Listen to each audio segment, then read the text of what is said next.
पाठ 3 धार्मिक सौहार्द। भाषा और धर्म में पाई जाने वाली विविधता भारतीय समाज की महत्वपूर्ण विशेषता है। इसी विशेषता को ध्यान में रखकर भारतीय संविधान द्वारा सर्वधर्म समभाव सिद्धांत को स्वीकार किया गया है। मध्यकालीन भारतीय समाज जीवन में भी इसी सिद्धांत के आधार पर धार्मिक सौहार्द के प्रयास हुए थे। भक्ति मार्ग ने संस्कृत भाषा के स्थान पर सामान्य लोगों की भाषाओं का अवलंब किया। परिणामतः प्रादेशिक भाषाओं के विकास में इन धार्मिक आंदोलनों का बहुत बड़ा सहयोग प्राप्त हुआ। भक्ति आंदोलन, ऐसा माना जाता है कि भक्ति आंदोलन का उद्गम दक्षिण भारत में हुआ। इस क्षेत्र में नयनार और अलवार भक्ति आंदोलनों का उदय हुआ। नयनार शिव भक्त थे तो अलवार विष्णु भक्त थे। शिव और विष्णु एक ही है, यह मानकर उनके बीच समन्वय स्थापित करने के प्रयास भी हुए। भगवान विष्णु का आधा हिस्सा और आधा हिस्सा भगवान शिव का दर्शाकर हरिहर के रूप में बड़ी मात्रा में मूर्तियों का निर्माण करवाया गया। इस भक्ति आंदोलन में समाज के सभी वर्गों के लोग सहभागी हुए थे। इस आंदोलन द्वारा ईश्वर प्रेम, मानवता, प्राणी मात्र के प्रति करुणा आदि मूल्यों की सीख प्राप्त हुई। दक्षिण भारत में रामानुज और अन्य आचार्यों ने भक्ति आंदोलन की नींव सुदृढ़ की। उन्होंने कहा, ईश्वर सभी का है, ईश्वर भेदभाव नहीं करता। उत्तर भारत में भी रामानुज की सीख का बहुत बड़ा प्रभाव पड़ा। उत्तर भारत में संत रामानंद ने भक्ति का महत्व प्रतिपादित किया। संत कबीर भक्ति आंदोलन के विख्यात संत थे। उन्होंने तीर्थ स्थानों, व्रतों, मूर्ति पूजा को महत्व नहीं दिया, सत्य को ही ईश्वर माना। सभी मानव एक ही हैं, ये सीख थी। उन्हें जाति भेद, पंथ भेद, धर्म भेद माने नहीं थे।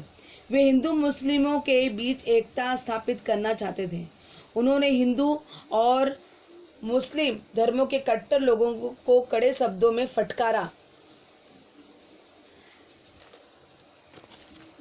बंगाल में महाप्रभु चैतन्य ने कृष्ण भक्ति का महत्व स्पष्ट किया। उनके उपदेशों के कारण लोग जाति और पंथ के बंधन लांघ कर भक्ति आंदोलन में सम्मिलित हुए।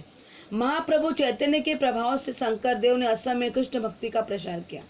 गुजरात में संत नरसिंह मेहता प्रसिद्ध वैष्णव संत हुए। वे परम कोटि के कृष्ण भक्त थे। उन्होंने समता का संदेश दिया। उन्हें गुजराती भाषा का आदि कवि माना जाता है। संत मीराबाई ने कृष्ण भक्ति की महिमा प्रतिपादित की। वे मेवाड़ के राजवंश से संबंधित थी। राजवंश के सभी सुखों का त्याग कर वे कृष्ण भक्ति में तल्लीन हो गई। उन्होंने गुजराती और राजस्थानी भाषाओं में भक्ति पदों की रचना की। उनके भक्ति गीत भक्ति, सहिष्णुता और मानवता का संदेश देते हैं। संत रोहिदास एक महान संत थे। उन्होंने समता और मानवता का संदेश दिया। संत सेना भी प्रभावित संत थे। हिंदी साहित्य के महाकवि सूरदास ने सूरसागर काव्य की रचना की। कृष्ण भक्ति उनके काव्य का विषय है। मुस्लिम संत रसखान द्वारा लिखित कृष्ण भक्ति की रचनाएं मधुरता से परिपूर्ण है। संत तुलसीदास द्वारा लिखित रामचरितमानस ग्रंथ में राम भक्ति की सुंदर अभिव्यक्ति पाई जाती है। कर्नाटक में महात्मा बसवेश्वर ने लिंगायत विचारधारा का प्रसार किया। उन्होंने जाति भेद का विरोध किया और श्रम प्रतिष्ठा का महत्व समझाया। उनका कायकव्य कैलाश ये वचन प्रसिद्ध है।